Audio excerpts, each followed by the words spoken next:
Hey guys, welcome back to Fear Track. Today's video is a very big video. It is about is Fastlane worth it? Is early entry worth it? Are drink passes worth it? Are dining/food passes worth it? Is the Six Flags membership even worth it? And are on-ride photos worth it? So let's get into it. So we're going to start out with, is Fast Pass worth it? So Cedar Point's Fastlane Plus or any Six Flags park or any Cedar Fair park, Fastlane Plus can cost you anywhere from $90 to over $200 depending on the day. That means on a busy Saturday in July, you could be paying more for Fastlane than you paid to get into the park. So is it actually worth it? And does Six Flags version, the Flash Pass, work the same way?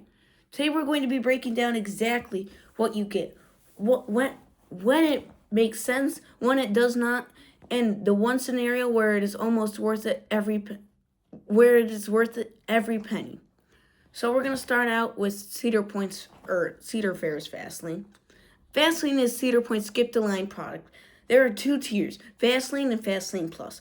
Regular Fastlane covers most major coasters.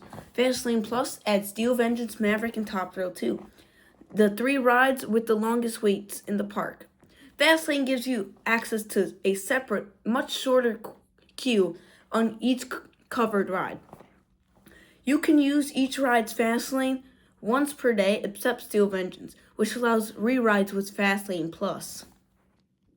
So what do these passes cost? So Fastlane on a typical weekday costs $55 to $75, but on weekends it can cost from $90 to $120. Fastlane Plus on a typical weekday can cost $75 to $95, but on a busy weekend it can cost $120 to $160 and sometimes can go over $200. But now let's do the math to see if it's actually worth getting the Fastlane. Here's how you think about it. On a busy Saturday in July, Steel Vengeance waits hits 2 to 3 hours. Maverick runs 90 minutes to 2 hours. Top Thrill 2's 60 to 90 minutes when it's running. Gatekeeper and Valraven are 60 to 75 minutes. Without Fastlane Plus, if you want all 5 of those coasters, you're looking at potentially 7 to 10 hours of queue time alone in a park that is only open for 12 hours. With Fastlane Plus, each of those queues drops to 5 to 20 minutes plus. You could realistically ride all 5 rides before noon and spend the afternoon doing it again. On a day like that, $160 to $180 is not unreasonable.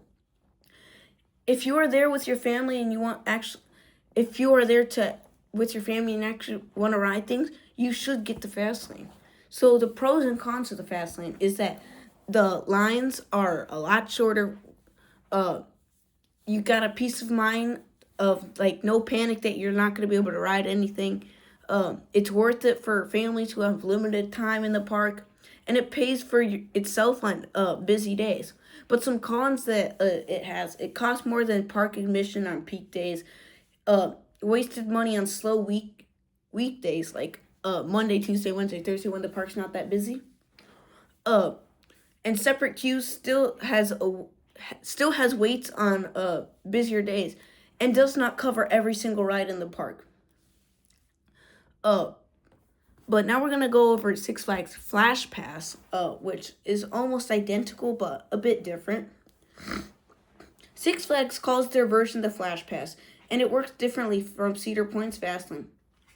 Instead of a physical wristband that grants you separate queue, the Flash Pass is a device or app that works like a virtual queue. You reserve your spot in line remotely, go do something else, and return when your time comes. You do not stand in the regular line at all. You're holding a virtual place. Six Flags offers 3 Flash Pass tiers: regular, gold, and platinum. The gold Flash Pass cuts your wait to 50% of the current standby time. The platinum Flash Pass cuts it to 15%. On a weekday when any popular ride is at 90 minutes, platinum Flash Pass means you wait about 14 minutes. That is a significant difference in how the product works compared to Cedar Point's, and it's worth understanding before you buy the pass. A pro tip is to buy Fastlane online in advance and it is usually $20 to $40 cheaper online than in the park. Next, we have early entry. Is it worth it? Early entry is one of the most underused perks at Cedar Point and Six Flags, and it might be one of the single highest value things you can do to improve your park day without spending an extra dollar, because it is included with certain passes and hotel stays at no additional cost. Today we're breaking down exactly what early entry gets you, which rides you should sprint to first, and whether the park where it costs is extra and is worth paying for. So what is early entry?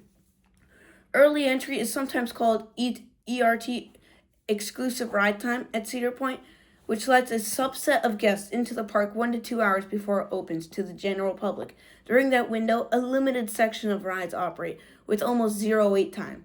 At Cedar Point, early entry guests can typically access Millennium Force, Top Thrill 2, Wild Mouse, Gatekeeper, and the Iron Dragon. The lines during this window are often walk-ons or single-digit waits, even for Steel Vengeance. Well, even for like Top Thrill 2, like once I waited nothing, it was just a walk-on, which normally runs 90 minutes to 2 hours on busy days. So, who does get early entry at Cedar Point?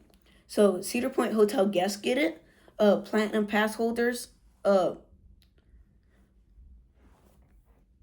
and that's basically it. But unfortunately, it is not included with Gold Pass or single day tickets. But who gets ETR or ERT at Six Flags? At Six Flags Gold Pass and Platinum Pass holders, Six Flags Premium Hotel guests, and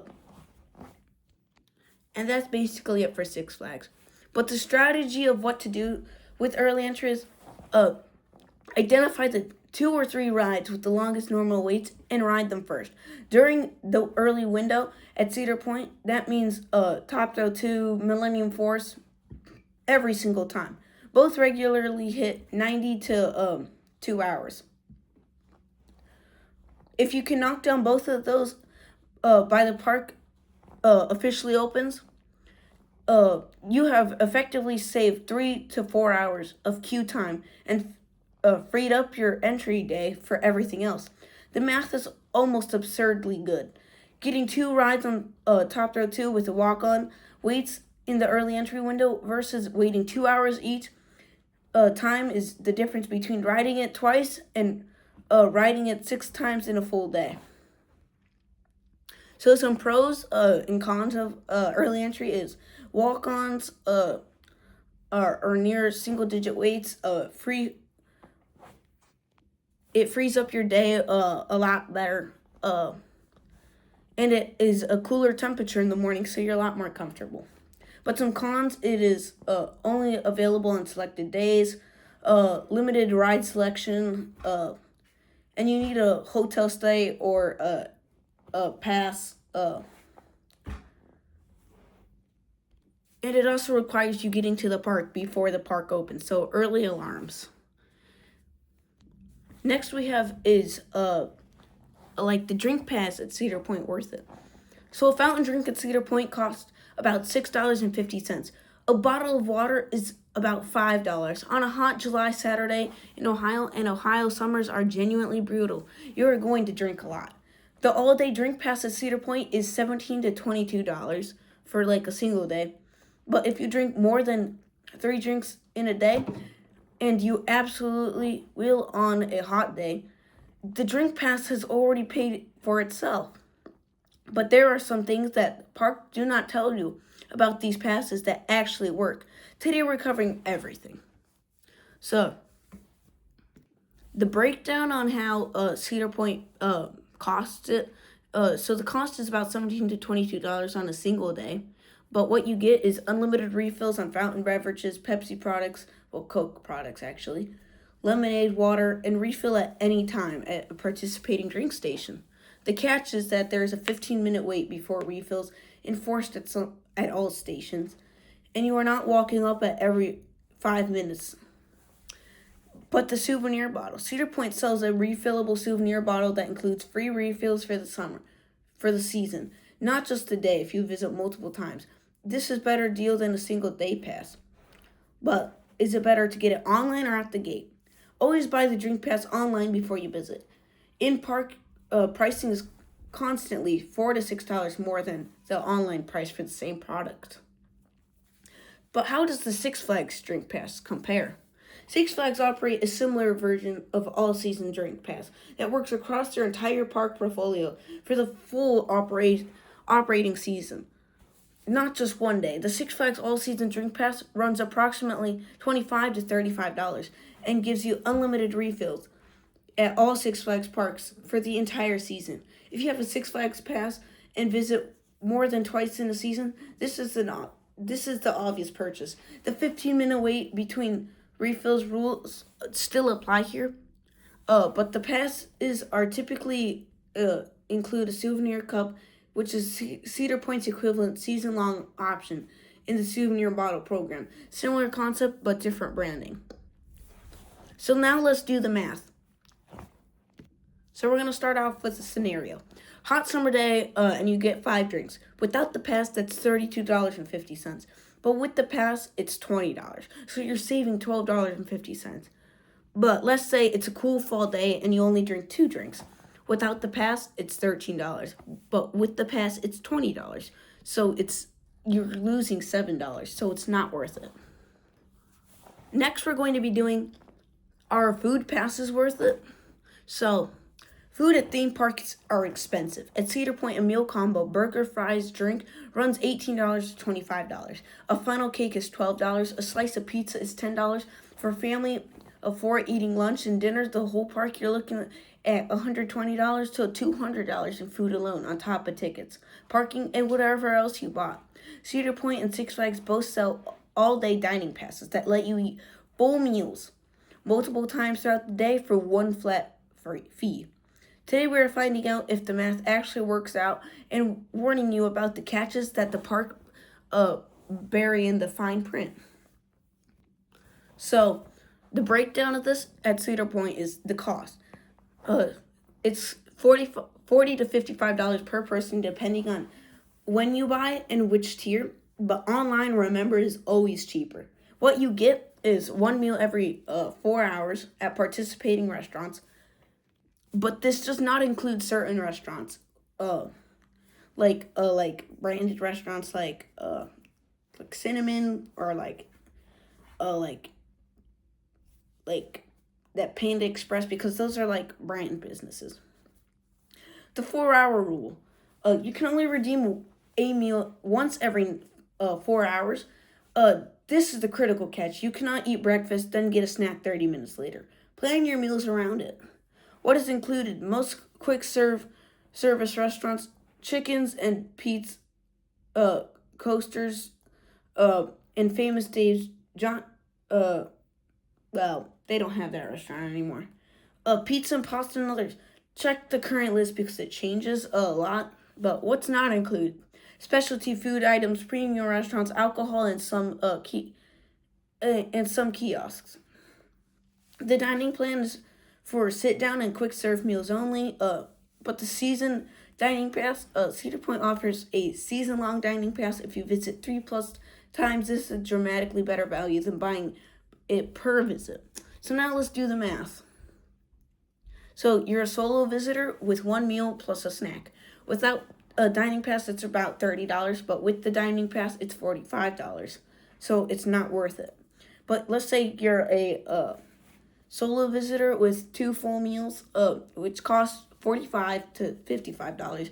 But with the dining pass, it's about $45. So it's break even. Next, we have solo 3 meals full day. And also like family of 4 full day eating. It can cost over like $100. So it's worth it when the meal pass is cheap.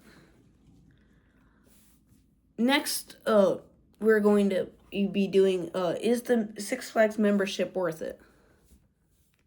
So if we don't already know, Six Flags merged with Cedar Fair in 2024, and the combined company rebranded to Six Flags Entertainment Corporation, which means that the membership program now covers an absurdly massive portfolio of parks that can be used to require separate passes. We're talking Cedar Point, Kings Island, Carowinds, Canada's Wonderland, Knott's, and all the original Six Flags parks with one membership.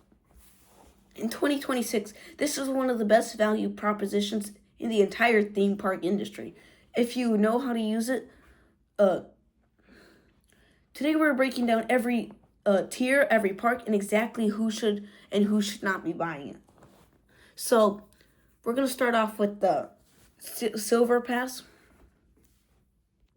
So the Silver Pass is base access to Six Flags branded parks, but does not cover Cedar Fair parks like Cedar Point, Kings Island. But if you buy a Cedar Fair pass, it will be for Cedar Fair parks. And if you buy a Six Flags Silver Pass, it's going to be for Six Flags parks. So, this gets you basic park entry. It's Six Flags parks or Cedar Fair parks, depending on which pass you get. Standard parking, which is not included. No early entry, and no bring a friend benefit. Next, we have the Gold Pass. This covers all Six Flags branded parks. Select Cedar Fair parks, depending on tier purchase. Free parking included. This is where the membership starts getting genuinely valuable. It's good for all Six Flags parks in your region. Select Cedar Fair parks. Free general parking, 10% off food and merch, and some early entry access. Next, we have the big one. This gets you full access in the Six Flags Entertainment portfolio. That means Cedar Point, Kings Island, Knott's, Canada's Wonderland, and every Six Flags parks. Free parking, bring a friend discount, early entry, and additional perks.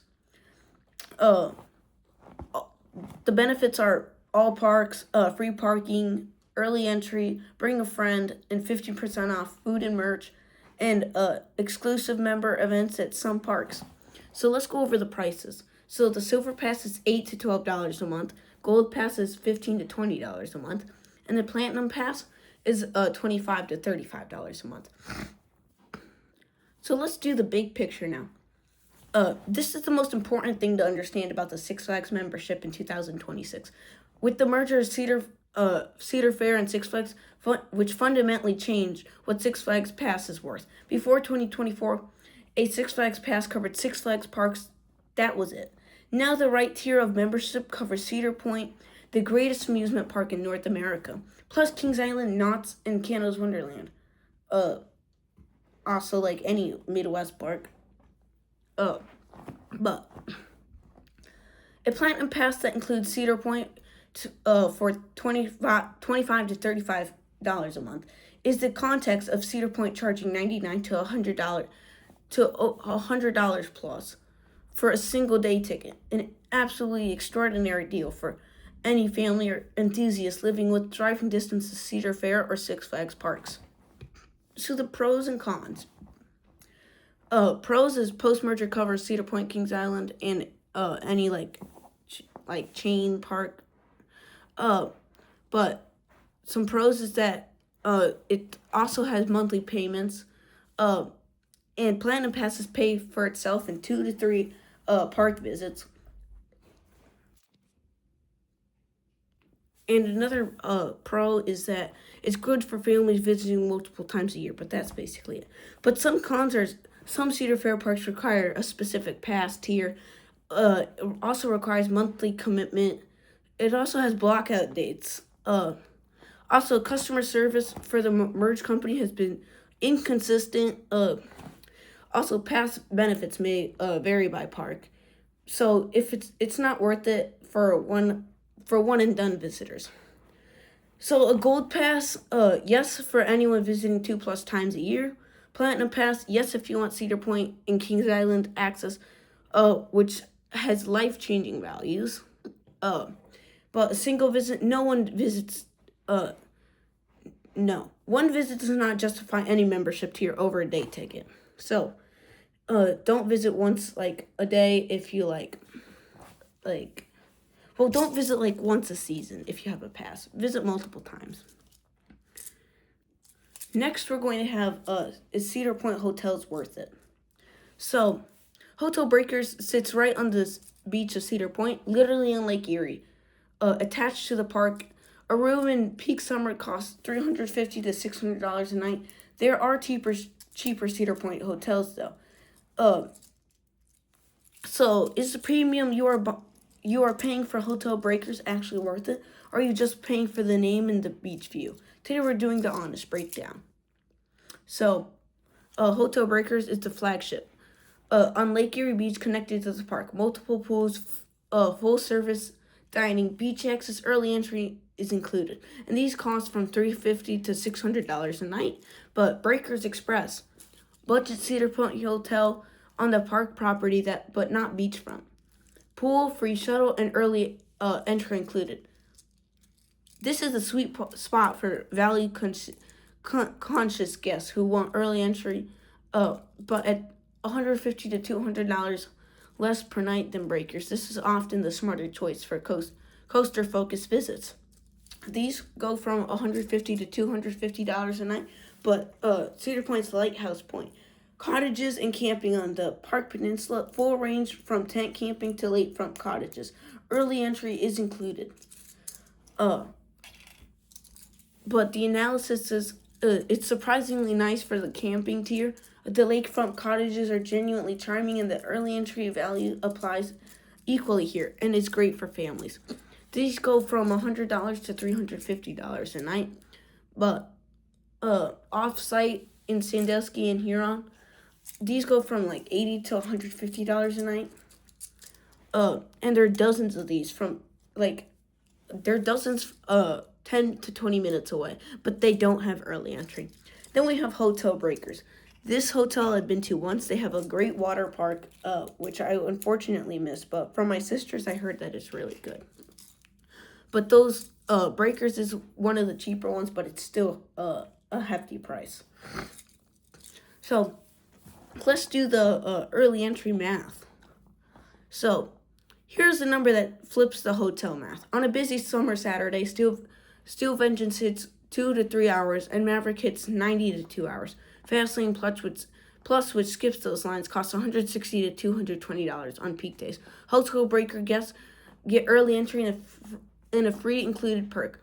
During early entry, both Steel Vengeance and Maverick get ready to operate, so you can go straight up to those rides and get in front of them, so you can be the very first people on the ride. But if you do that, you can save over $100 with Fastlane, because you've already ridden like some of the best rides in the park. So Hotel Breakers, yes, if you're maximizing early entry on a busy summer day. Breakers Express, yes, best value for on a property early entry at a fraction of Breakers price. Offsite, it depends. Fine on slow days, but you do give up early entry on busiest days. That has a real cost. So what do you guys think on this? Because the hotels are actually nice, and they got like some good theming in them. So yeah, next we're going to have our final segment. Are on-ride photos actually worth buying? You just rode Steel Vengeance. You are processing what happened to your body. You walk off the brake run, look up at the screen, and there you are. Mind drops, eyes wide. One hand barely gripping their restraint, looking like you are questioning every decision you have ever made. The photo is perfect, and then you see the price. $25 flipping dollars for a single digital download. $45 for the photo plus a keychain. $75 for the all-day package. Is this actually worth it?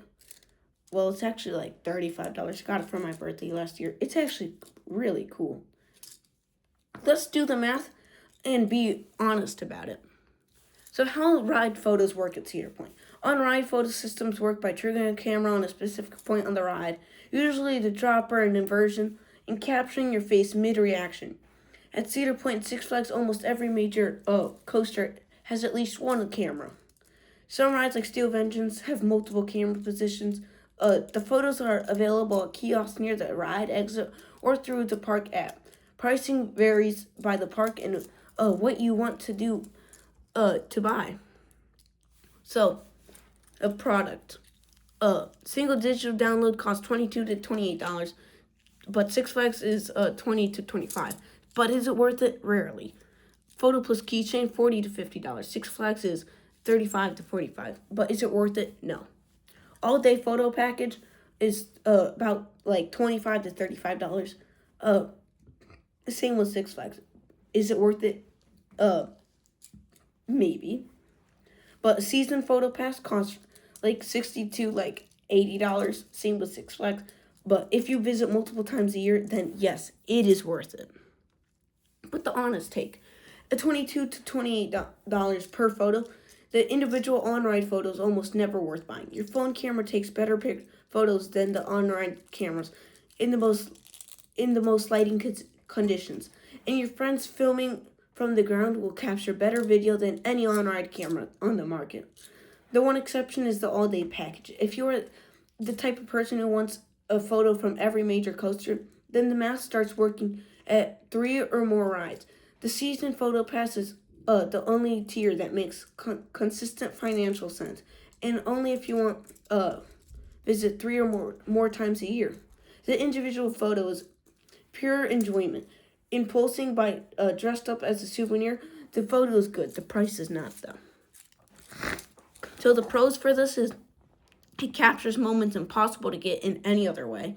All-day packages are decent value if you get 4+ coasters. Season pass are good for repeat visitors. Seal of Engines drop photos genuinely iconic. And the immediate keepsake, no phone is needed. The cons, though, single photo price is objectively absurd. Photo quality, more mediocre, dark and blurry. You have to stand at a kiosk to view and buy.